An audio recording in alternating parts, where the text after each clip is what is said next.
कैसे हैं? आशा करता हूँ कि बहुत अच्छे होंगे।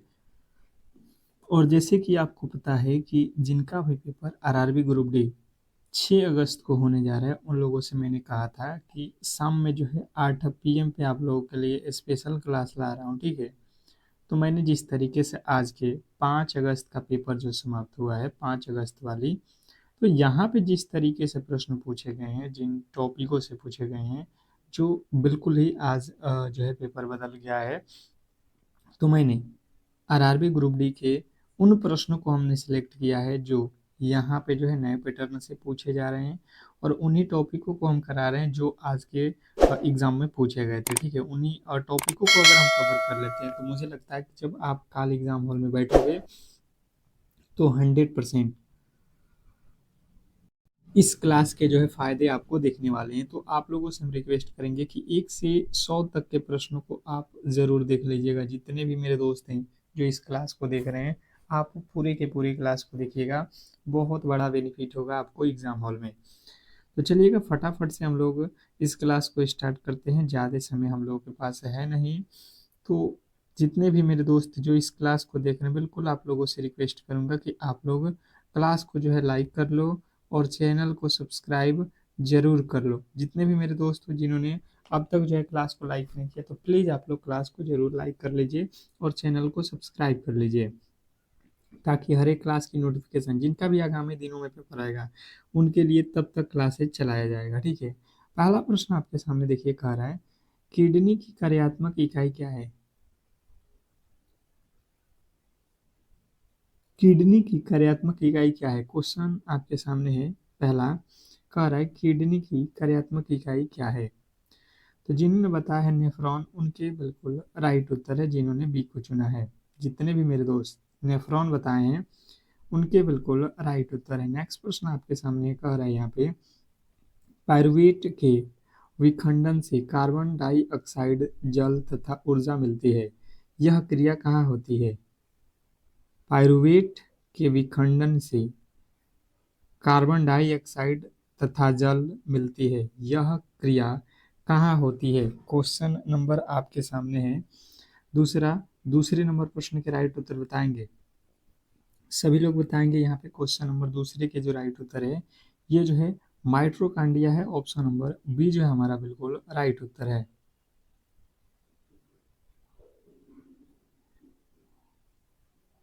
नेक्स्ट प्रश्न आपके सामने है क्वेश्चन नंबर 3। थायरॉक्सिन हार्मोन के संश्लेषण के लिए क्या आवश्यक है?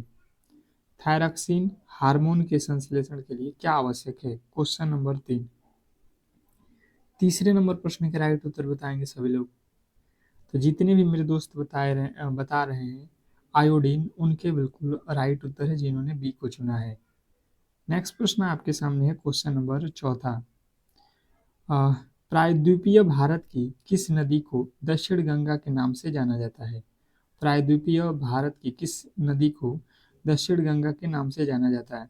मैं फिर कह रहा हूँ कि जिनका भी पेपर कल 6 अगस्त को होने जा रहा है, तो आप लोगों के लिए सुनहरा मौका है कि सुबह के 4 एएम पे आपको एग्जाम हॉल में जाने से पहले सुबह के 4 एएम पे एक स्पेशल रामबाण क्लास हम आपको ला रहे हैं। और कहीं ना कहीं आप देखोगे कि 100% यहाँ से आपको डायरेक्ट एग्जाम हॉल में प्रश्न फंसने वाले हैं। तो आप लोग जितने भी मेरे दोस्त हो जो इस एग्ज़ाम हॉल में जाने वाले हो, तो इस क्लास को ज़रूर आप देख लेना सुबह के 4 एम पे। तो अभी जो है इस क्लास को लाइक करके और चैनल को सब्सक्राइब करके रख लो। साथ में अगर इस क्लास का पीडीएफ चाहते हैं तो आपको ये व्हाट्सएप नंबर दिख रहा होगा, यहाँ पे आप जो है मैसेज कर लीजिएगा। आपको जो है व्हाट्सएप ग्रुप का पीडीएफ व्हाट्सएप ग्रुप पे मैसेज करिएगा तो आपको हम व्हाट्सएप पे ग्रुप से जोड़ देंगे। वहाँ पे डेली जो है आपको पीडीएफ मिल जाएगा, ठीक है?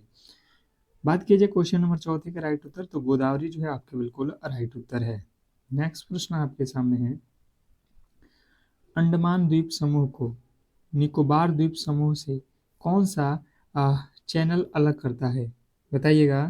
अंडमान द्वीप समूह को निकोबार द्वीप समूह से कौन चैनल अलग करता है? Question number 5। पांचवें नंबर प्रश्न का जो राइट उत्तर है जिन्होंने बताया यहाँ पे कि जो है 10 degree channel, option number C आपका बिल्कुल सही उत्तर है। नेक्स्ट प्रश्न आपके सामने है, कह रहा है क्वेश्चन नंबर 6। पुष्प का जो है जनन अंग कहलाता है। पुष्प का नर जनन अंग कहलाता है। क्वेश्चन नंबर 6 क्या कहलाता है आपको बताना है। पुष्प का नर जनन अंग क्या कहलाता है। तो जिन्होंने बताया है यहाँ पे कि जो है पुंकेसर कहलाता है। ऑप्शन नंबर ए वाले बिल्कुल सही उत्तर है, जिन्होंने ए को चुना है। नेक्स्ट प्रश्न आपके सामने है क्वेश्चन नंबर 7 देखिएगा।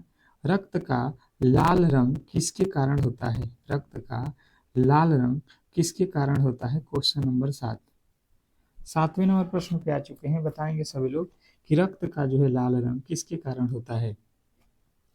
तो जिन्होंने भी बताया है यहाँ पे हीमोग्लोबिन के कारण, तो बिल्कुल राइट उत्तर। ये सारे प्रश्न आपके एग्जाम हॉल में छपने वाले हैं, तो आप अच्छे से इसे एक बार नोट कर लो और पीडीएफ लेके भी पढ़ लेना, एक बार रिवीजन कर लेना, ठीक है। अगला प्रश्न है सत्यार्थ प्रकाश पुस्तक के लेखक कौन थे। सत्यार्थ प्रकाश पुस्तक के लेखक कौन थे। Question number 8। आठवां नंबर प्रश्न बहुत ज्यादा इंपॉर्टेंट प्रश्न है, आपको बताना है कि सत्यार्थ प्रकाश पुस्तक के लेखक कौन थे।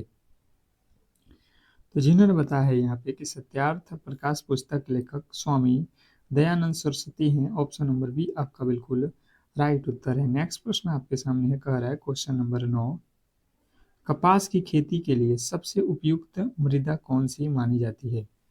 कपास की खेती के लिए सबसे उपयुक्त मृदा कौन सी मानी जाती है। Question number 9।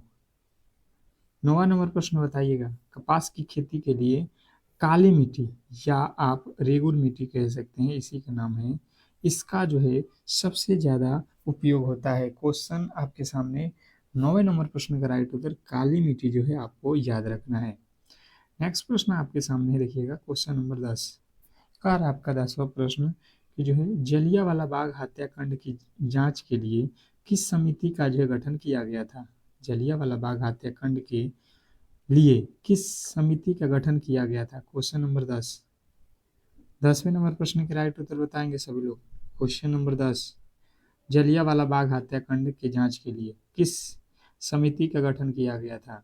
तो जिन्होंने बताया यहाँ पे Hunter Hunter committee. Option number A आपका बिल्कुल राइट उत्तर है, जिन्होंने ए को चुना है। मैं फिर कह रहा हूँ कि जितने भी मेरे दोस्त हैं जो कल एग्जाम देने जा रहे हैं, बिल्कुल आप लोग क्लास को लाइक करके चैनल को सब्सक्राइब करके रखो, ताकि जो सुबह के 4 AM पे आपके लिए स्पेशल जो रामबण क्लास होगा सुबह के 4 AM पे, वो क्लास आप मिस न करें, ठीक है। एक बार अगर उसे आप पढ़ लेते हो और फिर एग्जाम हॉल में जाओगे तो उसके फ़ायदे 100% आपको मिलने वाले हैं, ठीक है। तो जितने भी मेरे दोस्त हैं जो एग्ज़ाम हॉल में जाने वाले हैं उस क्लास को देख लेना। चलिएगा अगले प्रश्न की ओर चलते हैं, और अगला प्रश्न आपके सामने देखिएगा। अगला प्रश्न आपके सामने देखिएगा, यहाँ पे टाइम बचेगा। नेक्स्ट प्रश्न आपके सामने है क्वेश्चन नंबर 8 कि एक वस्तु को 450 में बेचने पर 10% की हानि होती है। 10% लाभ प्राप्त करने के लिए उसे कितने में बेचना चाहिए। क्वेश्चन नंबर 5वें के जो राइट उत्तर है बताने की कोशिश कीजिए सभी लोग। जितने भी मेरे दोस्त हैं जो क्वेश्चन नंबर 5वें को देख रहे हैं, कहीं ना कहीं आप बताने की कोशिश करेंगे कि इस प्रश्न का जो राइट उत्तर है वो क्या होने वाला है, क्योंकि प्रश्न काफ़ी ज़्यादा महत्वपूर्ण है और ऐसे प्रश्न आपको एग्जाम हॉल में कहीं ना कहीं जो है देखने को मिलते हैं। बात की जाए यहाँ पे कि जो है यहाँ पे लाभ हानि दोनों दिया गया है, तो सबसे पहले आपको समझना पड़ेगा कि इसका कंडीशन क्या होता है। अगर लाभ होता है, मान लीजिए मेरे पास 100 रुपये का कोई सामान है, तो लाभ होगा तो हम कितने में बेचेंगे, 10% का लाभ, अर्थात 110 में बेचेंगे तभी तो फायदा होगा। अगर मान के चलते यहाँ पे हमें हानि होता है 10% का, तो हम इसको कितने में बेचे होंगे, 90 में बेचे होंगे। इसने कहा है वस्तु को 450 में बेच दिया गया है, तो हमें हो गया है 10% का हानि। तो हम खरीदे कितना में है, 100 में खरीदे हैं, अब बेच दिए हैं 90 में। अब उसने कहा 10% का लाभ कमाना है। मैंने अभी बताया कि 100 वाली सामान हम बेचेंगे कितना में, 110 में। तो 110 और बटा में हो जाएगा 100। 110 और बटा हो जाएगा आपका 100। क्यों, क्योंकि हमें जो है यहाँ पे 100 वाली जो सामान है वो हमने कितना में बेच दिया है, 110 में, तभी तो जो है 10% का हमें प्रॉफिट होगा। ये 100 से 100 कट जाएगा, ये 5×9 = 45 हो जाएगा। 5 में 11 से गुणा करोगे, 11×5 = 55, अर्थात 550 रुपया जो है आपके बिल्कुल सही उत्तर हो जाएगा। नेक्स्ट प्रश्न की ओर चलेंगे और अगला प्रश्न आपके सामने है, कह रहा है कि गांधी इरविन समझौता किस वर्ष हुआ था। स्टार लगा लो।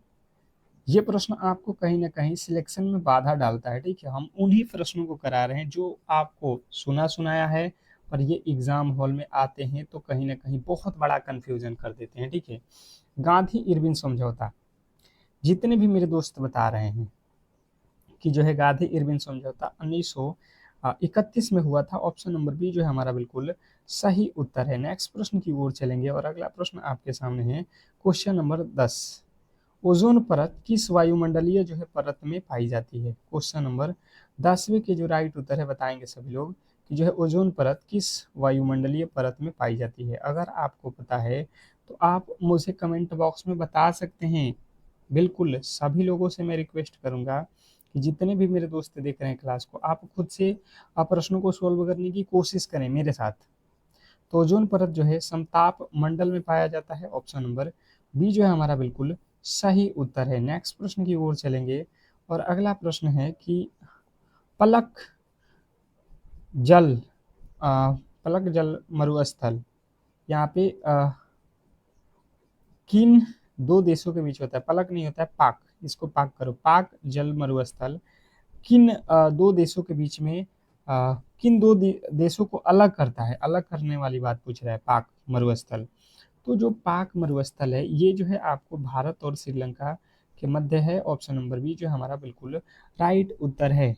नेक्स्ट प्रश्न की ओर चलेंगे और अगला प्रश्न आपके सामने है, कह रहा है क्वेश्चन नंबर 12, हृदय की धड़कन को नियंत्रित करने के लिए कौन सा जो है खनिज आवश्यक है? मैं फिर कह रहा हूँ कि अगर आपका एग्जाम है और मेहनत हम कर रहे हैं पूरे रात भर और सुबह के 4 AM पर आपके लिए हम क्लास ला रहे हैं, तो कहीं ना कहीं आपका यार सपोर्ट तो मिलना चाहिए। अगर लाइक एक कर देते हो तो हम मोटिवेट होते हैं कि भाई आपके लिए आपको जो हम क्लास दिए हैं आपको समझ में आ रहा है। ठीक है, और इससे भी आगे बेहतर हम क्लासेज कराने की कोशिश करेंगे। ठीक है, तो हृदय की जो धड़कन है इसको जो है हम लोग पोटेशियम के द्वारा, पोटेशियम इसका संकेत क्या होता है?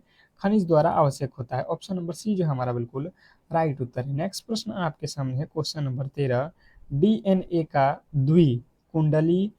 कुंडलित मॉडल किसने दिया था? डीएनए का द्विकुंडलित मॉडल किसने दिया था? Question number 13। 13वें नंबर प्रश्न पे आ चुके हैं, फटाफट से आप लोग बताइएगा। डीएनए द्वारा द्विकुंडलित, अब देखिएगा यहाँ पे आपको ध्यान देना है। डीएनए द्विकुंडलित मॉडल जो है आप लोगों को 13वें नंबर प्रश्न का राइट उत्तर याद रखना है, वाटसन और क्रिक ने दिया था। ऑप्शन नंबर डी जो है आपके बिल्कुल सही और सटीक उत्तर है। नेक्स्ट प्रश्न की ओर चलेंगे और अगला प्रश्न क्वेश्चन नंबर 14 कह रहा है कि पौधों में जल का परिवहन किसके द्वारा होता है? क्वेश्चन नंबर 14 पे आ चुके हैं, सभी लोग बताइएगा। जितने भी मेरे दोस्त इस क्लास को देख रहे हैं सभी लोग बताएंगे कि पौधों में जल का परिवहन किसके द्वारा होता है। ये बहुत इंपॉर्टेंट है आपके एग्जाम के पॉइंट ऑफ व्यू से। 100% ये प्रश्न छपने वाला है, किसी भी शिफ्ट में छपे पर छपेगा जरूर। तो जाइलम आपको याद रखना है, जब भी पूछे जल का परिवहन तो जाइलम से, और भोजन का पूछेगा तो फ्लोएम आपको याद रखना है। Option number B. नेक्स्ट प्रश्न आपके सामने है, कह रहा है कि विद्युत धारा मापने की इकाई क्या है? वेरी वेरी इंपॉर्टेंट प्रश्न है, स्टार लगा लो इस प्रश्न पे। आपको ये प्रश्न कहीं ना कहीं तंग करेगा, पर अगर आप बेहतर तरीके से देख लेते हैं कि विद्युत धारा मापने की इकाई, विद्युत धारा मापने की इकाई जो है एम्पियर है, तो ये बिल्कुल सही उत्तर है ऑप्शन नंबर सी। अगर आपने ऑप्शन नंबर सी को चुन रखा है तो ये बिल्कुल सही उत्तर है। विद्युत धारा जो है एम्पियर द्वारा मापा जाता है। नेक्स्ट प्रश्न आपके सामने कह रहा है यहाँ पे कि एक चुनाव में दो उम्मीदवार थे, जीतने वाले जो है जीतने वाले को यहाँ पे 60% वोट मिले और वह जो है 1600 वोटों से जो है जीत गया है। तो कुल कितने वोट पड़े थे? ये जो है चुनाव वाले प्रश्न तो आपको गणित में काफी ज्यादा परेशान करते हैं, अजब कि होते बहुत ईजी है, होते बहुत ईजी है। क्योंकि अगर आप नहीं जानते हैं ऐसे प्रश्नों को सोल्व करना तो ये आपके लिए कठिन है। अगर आप इन्हीं प्रश्नों को जान जाओगे तो ये आपको इजी लगेगा। जैसे इस क्लास में देख लो आप, इसमें कह रहा है कि भाई साहब दो लोग हैं, एक उम्मीदवार हो गया पहला ये, और दूसरा वाला ये हो गया। भाई साहब इसने कहा कि एक चुनाव में दो उम्मीदवार थे, जीतने वाला मान लो जीता हुआ पहला वाला व्यक्ति, इसको 60% मिला, तो हार गया होगा उसको मिला होगा 40% ही वोट। इतना तो कंफर्म हो आप, इतना तो कंफर्म हो, इतना तो तुम्हें भी पता होगा कि टोटल परसेंटेज 100 का है। अगर किसी को 60% मिला है तो किसी को 40% मिलेगा। यदि वह 1600 वोटों से जीता हो, हम अब देख रहे हैं यहाँ पे इसको और इसका वोट परसेंटेज में हम देख रहे हैं तो हमें पता चल रहा है 20%, लेकिन इसने कहा भाई साहब यहाँ पे जीता गया है 1600 वोटों से, तो हम यहाँ से काटेंगे 1% का वैल्यू तो कितना हो जाएगा, ये हो जाएगा 8 दूना का 16, 80। पर हमें टोटल परसेंटेज देखना है, टोटल वोट कितना पड़ा है, तो 60 और 40 80 गुणे 100 करेंगे, यहाँ पे हो जाएगा 8000 जो है वोट। ऑप्शन नंबर बी जो है हमारा बिल्कुल सही उत्तर है। नेक्स्ट प्रश्न की ओर चलेंगे और अगला प्रश्न आपके सामने है क्वेश्चन नंबर 17। अरावली पर्वत की सबसे ऊंची चोटी कौन सी है? अरावली पर्वत की सबसे ऊंची चोटी कौन सी है? Question number 17। 17वें नंबर प्रश्न के राइट उत्तर बताएंगे सभी लोग। क्वेश्चन नंबर 17 पे आ चुके हैं। अरावली पर्वत की आ, सबसे ऊंची चोटी कौन सी है? Question number 17। 17वें नंबर प्रश्न की बात की जाए तो जिनने बताया गुरु शिखर, उनके बिल्कुल राइट उत्तर है option number B, Guru Shikhar. जिन्होंने बी को चुन रखा है उनके बिल्कुल राइट उत्तर है। नेक्स्ट प्रश्न की ओर चलेंगे और अगला प्रश्न है कि तापमान बढ़ाने पर ध्वनि की चाल पर क्या प्रभाव पड़ता है? तापमान बढ़ाने पर ध्वनि की चाल पर क्या प्रभाव पड़ता है? Question number 18। 18वें नंबर प्रश्न के राइट उत्तर बताएंगे सभी लोग। तो जितने भी मेरे दोस्त बता रहे हैं कि ध्वनि तापमान बढ़ाने पर ध्वनि की जो है चाल बढ़ जाती है, ऑप्शन नंबर बी आपका बिल्कुल सही उत्तर है, जिन्होंने बी को चुन रखा है। नेक्स्ट प्रश्न की ओर चलेंगे और अगला प्रश्न पूछ रहा है क्वेश्चन नंबर 19। परमाणु के नाभिक में क्या होता है? परमाणु के नाभिक में क्या होता है? Question number 19। 19वें नंबर प्रश्न के राइट उत्तर बताएंगे सभी लोग। परमाणु के नाभिक में क्या होता है? देखिए, मैंने परमाणु के बारे में बेहतर तरीके से क्लास में बता रखा है कि परमाणु के नाभिक में जो होता है ये क्या होता है, प्रोटॉन और न्यूट्रॉन होते हैं। ऑप्शन नंबर बी जो है हमारा बिल्कुल राइट उत्तर है। जिन्होंने बी को चुन रखा है उनके बिल्कुल सही और सटीक उत्तर है। नेक्स्ट प्रश्न की ओर चलेंगे और अगला प्रश्न आपके सामने है, कह रहा है यहाँ पे क्वेश्चन नंबर 20। नीचे दिए गए शब्दों का सार्थक क्रम क्या होगा? नीचे दिए गए शब्दों का सार्थक जो क्रम है वो हमें बताना है।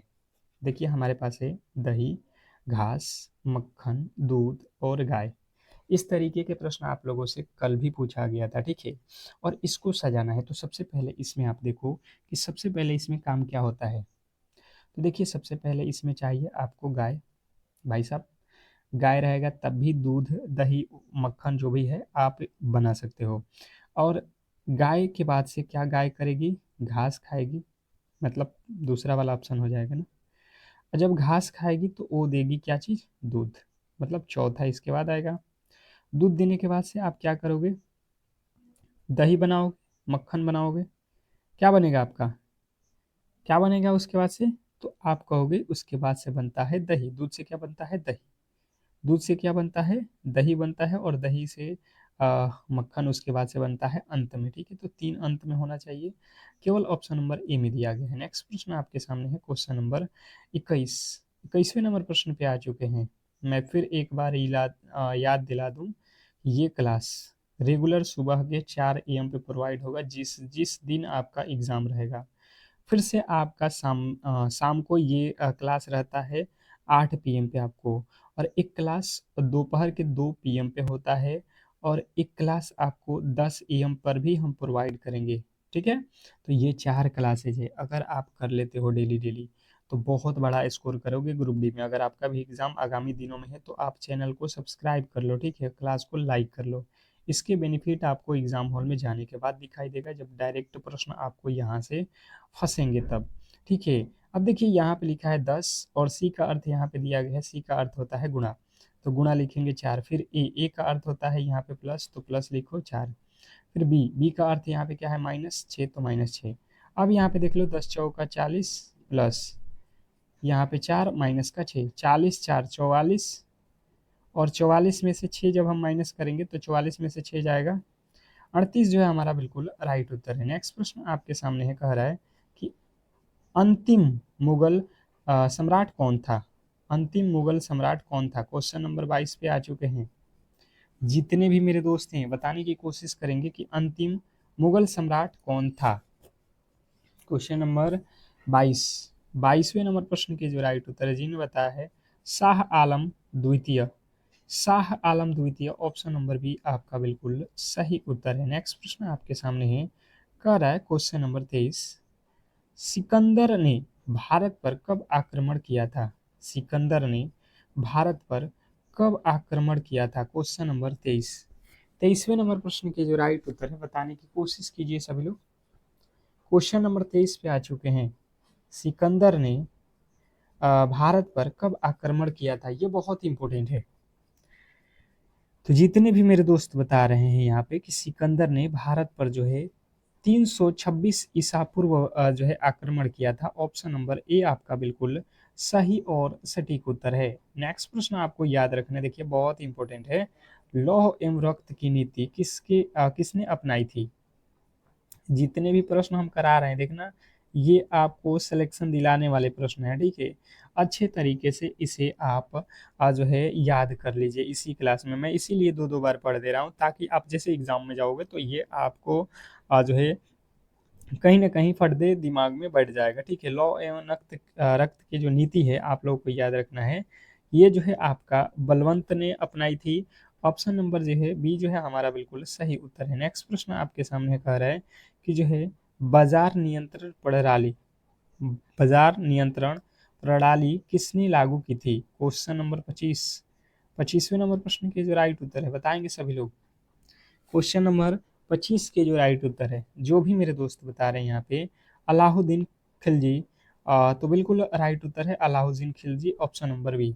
जितने भी मेरे दोस्त ऑप्शन नंबर बी को चुने हैं उनके बिल्कुल राइट उत्तर है। नेक्स्ट प्रश्न आपके सामने कह रहा है यहाँ पे कि जो है विजयनगर साम्राज्य की स्थापना किसने की थी? विजयनगर साम्राज्य की जो स्थापना है ये किसने की थी? Question number 26। 26वें नंबर प्रश्न के राइट उत्तर बताएंगे सभी लोग। कह रहा है आप लोगों को कि विजयनगर साम्राज्य की स्थापना किसने की थी? क्वेश्चन नंबर 26 पे आ चुके हैं और जिन्होंने भी बताया है हरि हरिहर और बुक्का ने, हरिहर और बुक्का ने, ऑप्शन नंबर बी जो है आपके बिल्कुल सही उत्तर है। जितने भी मेरे दोस्त ऑप्शन नंबर बी को चुने हैं उनके बिल्कुल राइट उत्तर है। नेक्स्ट प्रश्न आपके सामने है कि डिस्कवरी ऑफ इंडिया पुस्तक के लेखक कौन है? बहुत वीवीआई प्रश्न है, बहुत ज्यादा इंपॉर्टेंट है, आपको याद रखना है। डिस्कवरी ऑफ इंडिया पुस्तक के लेखक कौन है? तो आप लोगों से जब भी ये पूछेगा तो आपको बताना है Jawaharlal Nehru. Option number B आपका बिल्कुल सही उत्तर है। नेक्स्ट प्रश्न की ओर चलेंगे और अगला प्रश्न आपके सामने है कि पादप कोशिका भित्ति मुख्य रूप से किसकी बनी होती है? पादप कोशिका भित्ति मुख्य रूप से किसकी बनी होती है? Question number 28। 28वें नंबर प्रश्न के राइट उत्तर बताएंगे, पादप कोशिका भित्ति मुख्य रूप से किसकी बनी होती है? तो जितने भी मेरे दोस्त बताए हैं 28वें नंबर प्रश्न का राइट उत्तर यहाँ पे सेलुलोज, उनके बिल्कुल राइट उत्तर है ऑप्शन नंबर डी सेलुलोज। जिन्होंने डी को चुन रखा है उनके बिल्कुल सही और सटीक उत्तर है। नेक्स्ट प्रश्न की ओर चलिए और देखिए अगला प्रश्न आप लोगों से पूछेगा प्रोटीन का संश्लेषण कहाँ होता है? देखिए साइंस के प्रश्न है, बिल्कुल सेम टू सेम डिट्टो फंसेगा प्रश्न आपके एग्जाम हॉल में कि प्रोटीन का संश्लेषण कहाँ होता है। जब ये आप लोगों के सामने आएगा तो आपको डायरेक्ट एक ही शब्द बताना है कि ये जो है आपके राइबोसोम में होता है। इसका संश्लेषण प्रोटीन का जो है राइबोसोम में होता है। ऑप्शन नंबर बी जो है हमारा बिल्कुल राइट उत्तर है। नेक्स्ट प्रश्न आपके सामने है, कह रहा है कि पौधों में वाष्पोत्सर्जन की क्रिया किसके द्वारा होती है? पौधों में वाष्पोत्सर्जन की क्रिया जो है किसके द्वारा होती है? Question number 30। 30वें नंबर प्रश्न के जो राइट उत्तर है बताने की कोशिश करेंगे सभी लोग। जितने भी मेरे दोस्त हैं जिनने बताया है रंध्र, उनके बिल्कुल राइट उत्तर है ऑप्शन नंबर डी। अगर आपने ऑप्शन नंबर डी को चुन रखा है तो ये बिल्कुल सही उत्तर है। नेक्स्ट प्रश्न की ओर चलेंगे और अगला प्रश्न आपके सामने है, प्लासी का युद्ध 1757 में किसके बीच लड़ा गया था? ये तो 100% आपके एग्जाम हॉल में आना तय है, ठीक है, याद कर लो। कहीं ना कहीं आपको कई शिफ्टों में ये पूछा जाएगा प्लासी का युद्ध। आप बिल्कुल स्टार लगा लो कि ये जो है सिराजुद्दीन दौला और अंग्रेजों के बीच हुआ था। सिराजुद्दीन दौला और अंग्रेजों के बीच। नेक्स्ट प्रश्न आपके सामने है क्वेश्चन नंबर 32। देखिएगा दो संख्याएं 3:5 के अनुपात में है, यदि प्रत्येक में 9 घटा दिया जाए तो 12:23 के अनुपात में हो जाती है। संख्याएं क्या है? मैं फिर कह रहा हूँ कि जितने भी मेरे दोस्त हैं जो इस क्लास को देख रहे हैं, बिल्कुल आप लोग क्लास को लाइक कर लो और चैनल को सब्सक्राइब कर लो, क्योंकि देखिए आपका अगर कोई हेल्प कर दे सुबह के 4 AM पे, तो आप समझ सकते हो कि आपके लिए वो कितना मेहनत किया होगा। इतना क्लास में क्वेश्चन सेट करना, फिर आपको जो है उसको टाइप करना, फिर जो है आपके क्लास ले रहे हैं, तो कहीं ना कहीं एक लाइक आपसे जो है उम्मीद तो रखते ही है हम। चलिएगा, अब जो है हम इस प्रश्न को सॉल्व कर लेते हैं आसानी से। 3 और 4 के अनुपात में है, तो हम मान लेते हैं 3:4, 3:5 है ना, तो 3/5 हम कर लेंगे अनुपात, और इसमें से प्रत्येक में से 9 घटाना है, तो हम यहाँ से 9 घटा देते हैं, ठीक है। तो ये हो जाता है 12:23। बना लो यहाँ से 13×3 = 39। 13×3 कितना हो जाएगा? 39x माइनस 13×9 = 117 बराबर, ये हो जाएगा 12×25 = 60 और माइनस 12×9 = 108। अब यहाँ पे सॉल्व कर लो। अब हम यहाँ पे सॉल्व करेंगे जाएंगे तो क्या हो जाएगा आपका? 23 है भाई साहब, यहाँ पे 23 है हम लोगों के सामने, ये 13 नहीं है भाई साहब, 23 है।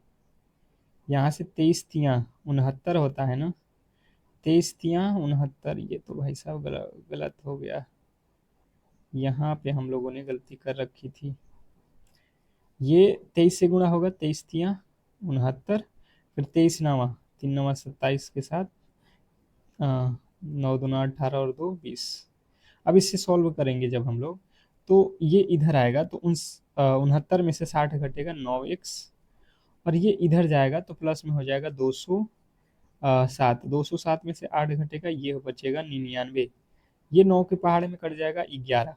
हमसे पूछा गया है तो संख्याएं क्या है, तो संख्याएं देख लो, ये 3 है तो 3, 11×3 = 33 और 11×5 = 55। 33, 55 जो है ये संख्याएं हैं, ऑप्शन नंबर बी। नेक्स्ट प्रश्न आपके सामने है, कह रहा है यहाँ पे कि जो है एक समबाहु त्रिभुज की भुजा 6 सेमी है, तो उसका क्षेत्रफल क्या होगा? बताइएगा। जितने भी मेरे दोस्त देख रहे हैं इस प्रश्न का राइट उत्तर बताएंगे कि एक समबाहु त्रिभुज की जो भुजा है 6 सेमी है, तो इसका क्षेत्रफल क्या होगा? तो बिल्कुल आप यहाँ पे सिंपल तरीके से समझो, त्रिभुज का क्षेत्रफल एरिया क्या होता है? √3/4, और भुजा स्क्वायर होता है, यही तो होता है, आप लोगों ने अगर फॉर्मूला याद रखा है तो ये हो जाएगा √3/4। भुजा कितना दिया है? भुजा देख लो 6 है, तो 6 का स्क्वायर कर लो, 6×6। अब यहाँ से आपका क्या हो जाएगा? ये 3 3 में कट जाएगा 2 के पहाड़े में, तो 3 में 3 से गुणा करो, 3×3 = 9, √3 जो है हमारा बिल्कुल सही उत्तर है। नेक्स्ट प्रश्न आपके सामने है, कह रहा है कि जो है प्रकाश की चाल निर्यात में कितनी होती है? प्रकाश की चाल निर्यात में कितनी होती है? क्वेश्चन आपके सामने है, फटाफट से आप बताएंगे कि प्रकाश की चाल निर्यात में कितनी होती है। क्वेश्चन नंबर 34, 34वें नंबर प्रश्न के राइट उत्तर आपको बताना है 3×10⁸ प्रकाश की जो चाल होती है निर्वात में 3×10⁸ ऑप्शन नंबर बी जो है हमारा बिल्कुल सही उत्तर है। नेक्स्ट प्रश्न आपके सामने है, प्रतिरोध का एसआई मात्रक क्या है? प्रतिरोध का एसआई मात्रक क्या है? वेरी वेरी इंपॉर्टेंट प्रश्न है, आपको एसआई यूनिट से प्रश्न देखने को मिला है, ठीक है, हर एक शिफ्ट में, तो आपके भी शिफ्ट में पूछे जाएंगे, बिल्कुल क्लियर रहिएगा। प्रतिरोध का जो एसआई मात्रक पूछेगा तो आपको ओम लगा देना है और आगे बढ़ जाना है। नेक्स्ट प्रश्न आपके सामने है कि जो है विद्युत बल्ब का तंतु किसका बना होता है? विद्युत बल्ब का तंतु किसका बना होता है? क्वेश्चन नंबर 36, ये भी बहुत खास प्रश्न है कि विद्युत बल्ब का जो तंतु होता है ये किसका बना होता है? तो जिन्होंने बताया है यहाँ पे टंगस्टन, उनके बिल्कुल राइट उत्तर है, विद्युत बल्ब का जो तंतु होता है ये टंगस्टन का बना होता है। क्वेश्चन नंबर 36 के जो राइट उत्तर है ऑप्शन नंबर सी है। नेक्स्ट प्रश्न आपके सामने है, क्वेश्चन नंबर 37, कवक की कोशिका भित्ति किसकी बनी होती है? कवक की कोशिका भित्ति किसकी बनी होती है? क्वेश्चन नंबर 37, 37वें नंबर प्रश्न के जो राइट उत्तर है बताएंगे सभी लोग। कवक की कोशिका भित्ति किसकी बनी होती है? क्वेश्चन नंबर 37, 37वें नंबर प्रश्न के जो राइट उत्तर है, जिन्होंने बता रखा है यहाँ पे कि जो है काइटिन का बना होता है, ऑप्शन नंबर बी जो हमारा बिल्कुल राइट उत्तर है। नेक्स्ट प्रश्न आपके सामने है, श्रृंखला को पूरा करें, जो दिया गया है श्रृंखला उसको पूरा करना है, आपको अगला पद बताना है। देखिए रीजनिंग का प्रश्न है, आप सिंपल तरीके से कर सकते हैं। 7 से 25 पे जाना है, 7 से 25 कब होगा, जब हम इसमें 18 जोड़ सकते हैं फिर, ठीक है। 25 से 61 पे जाना है, तो आप कितना जोड़ोगे, 36, ठीक है जी, लॉजिक तो लग रहा है बन जाएगा। फिर यहाँ पे कितना जोड़ेगा आदमी, 60, तो इसके आगे कितना जोड़ेगा हमें अब पता नहीं है भाई साहब। अब लॉजिक देखो, 18 से 36 पे जाना है, 18 प्लस किया है, 36 से 60 पे जाना है, 24 प्लस किया है, इसके आगे हम कितना प्लस करेंगे, 18, 6 24, 24 में 6 जोड़ेंगे तो 30, अर्थात 30 हम जोड़ेंगे तो ये हो जाएगा 90, यहाँ पे 90 जोड़ना पड़ेगा, तो ये जोड़ लो, एक हो जाएगा, और 9 12 21, कितना आ गया भाई साहब, आपका आ गया 211, बिल्कुल सही उत्तर है आपका ऑप्शन नंबर बी। मुझे लगता है आपको क्लियर समझ में आ गया होगा ऑप्शन नंबर बी। नेक्स्ट प्रश्न आपके सामने कह रहा है कि जो है शब्द क्रिएक्शन के अक्षरों से कौन सा शब्द नहीं बनाया जा सकता है, क्वेश्चन नंबर 39। 39वें नंबर प्रश्न के जो राइट उत्तर है, समझने की कोशिश करेंगे सभी लोग कि यहाँ पे देखिए क्रिएक्शन जो शब्द है इसे कौन नहीं बनाया जा सकता है, यहाँ पे बनाने वाला नहीं, नहीं बनाया जाने वाला। तो देखिए यहाँ पे REAC है, ये है, टी भी है तो ये तो बन जाएगा, दूसरा वाला ये भी बन जाएगा, और यहाँ पे देखिए CREATE, TE ये भी बन जाएगा, TREAT, ये देखिए टी 2 बार दिया है, इसमें टी 2 बार है नहीं है, तो अर्थात हम ऑप्शन नंबर डी को नहीं बना सकते हैं। नेक्स्ट प्रश्न आपके सामने है क्वेश्चन नंबर 40, कह रहा है गुरु गुरुत्वाकर्षण का जो है सार्वत्रिक नियम किसने दिया, गुरुत्वाकर्षण का सार्वत्रिक नियम किसने दिया, क्वेश्चन नंबर 40 बहुत खास है, बताएंगे सभी लोग कि जो है गुरुत्वाकर्षण का सार्वत्रिक नियम किसने दिया है, किसने दिया था, तो जितने भी मेरे दोस्त यहाँ पे बता रहे हैं न्यूटन, उनके बिल्कुल राइट उत्तर है ऑप्शन नंबर बी, आपको न्यूटन याद रखना है। जितने भी मेरे दोस्त बताए हैं न्यूटन, उनके बिल्कुल सही और सटीक उत्तर है। तो इस तरीके से जो है आज की क्लास को हम लोग यहीं पे समाप्त करेंगे, और आपसे रिक्वेस्ट करेंगे कि जितने भी मेरे दोस्त हैं जो आरआरबी ग्रुप डी के एग्ज़ाम हॉल में जाने वाले हैं, ठीक है, किसी भी दिन किसी भी टाइम में अगर आपका एग्ज़ाम है तो बिल्कुल आपके लिए सुनहरा मौका है, क्योंकि बिल्कुल फ्री में जो है हम आपके यूट्यूब पे क्लास और उसके पीडीएफ भी आपको बिल्कुल फ्री में प्रोवाइड कर रहे हैं, ताकि आप एक सीट पक्का कर सको, ठीक है। तो जितने भी मेरे दोस्त हैं जो आरआरबी ग्रुप डी वाले हैं, बिल्कुल आप लोग क्लास को लाइक करके चैनल को सब्सक्राइब करके रख लो। मिलते हैं हम लोग अगले क्लास में, तब तक के लिए धन्यवाद।